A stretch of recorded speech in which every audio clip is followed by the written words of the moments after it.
కేంద్ర ప్రభుత్వం 2016 నవంబర్ నెలలో అప్పటి పెద్ద నోటుగా ఉన్న 500, 1000 నోట్ను రద్దు చేసే సంగతి మనందరికీ తెలిసిందే.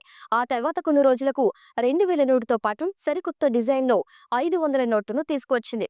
ఇలా పలుమార్లు reserve bank of India RBI కొత్త నోట్లు, కొత్త కాయిన్లను ముద్రిస్తుంటుంది.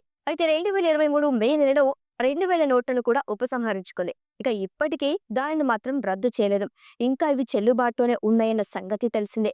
అయితే ఇదే సమయంలో ప్రస్తుతం ఎక్కువగా రూపాయి, రూ. 2, రూ. 5 నాణేలు చలామణిలో ఉన్నప్పటికీ 10 నాణేలపై జనంలో సందేహం ఎక్కువగా ఉంటుంది. అయితే సోషల్ మీడియాలో రకరకాల వార్తలు హల్చల్ చేస్తూ ఉంటారు. అయితే రూ. 10 నాణేలు, రూ. 20 నాణేలు అంటూ నోటు నిలిపివేస్తున్నట్లు తప్పుడు వార్తలు ప్రచారంలో జోరందుకుంటున్నాయి. అయితే ప్రజల్లో ఆ ఆందోళన కూడా ఎక్కువగానే కనిపిస్తుంది.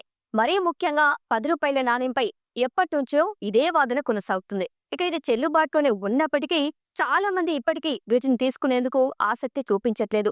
జనాల్ని చైతన్యం చేసేందుకు రూ. 10 నాణేను చెల్లుబాటు అవుతాయని తీసుకొని వారిపై ఫిర్యాదు చేయవచ్చని స్వయంగా ఆర్బీఐ కూడా దిగొచ్చింది. అయినా ఇది పూర్తి స్థాయిలో జనాలకు చేరలేదు. అందుకే ఇప్పుడు మరోసారి అవే వార్తలు వైరల్ అవుతుండగా జనం నమ్మే పరిస్థితి నెలకొంది.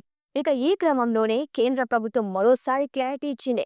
దేశంలో ప్రస్తుతం ఎన్ని 10 నోట్లు, నాణాలు చలామణిలో ఉన్నాయన్న సమాచారాన్ని లోక్సభ సభ్యుడు ఒకరు అడగ్గా కేంద్ర ఆర్థిక మంత్రిత్వ శాఖ దీనికి బదులిచ్చింది. ప్రస్తుతం మన దేశంలో 10 నాణేలు, నోట్లు, 20 నోట్లు చెల్లుబాటులోనే ఉన్నాయని స్పష్టం చేసింది.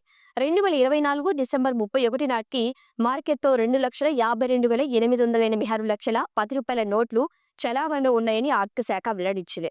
ఇక వీటి విలువ 25,289 కోట్లని తెలిపింది. ఇక దేశంలో 79,502 లక్షల రూ. 10 నాణేలు మార్కెట్లో ఉన్నాయని, వీటి విలువ 7,950 కోట్లని పేర్కొంది. ఇదే సమయంలో చలామణిలో 10, 20 నోట్లు తగ్గుతున్నాయి. వీటి ముద్రణ ఆపేశారన్న ప్రశ్నకు ఈ ముద్రణపై ఎలాంటి నిషేధం లేదని, ముద్రణ కొనసాగుతుందని తెలిపింది.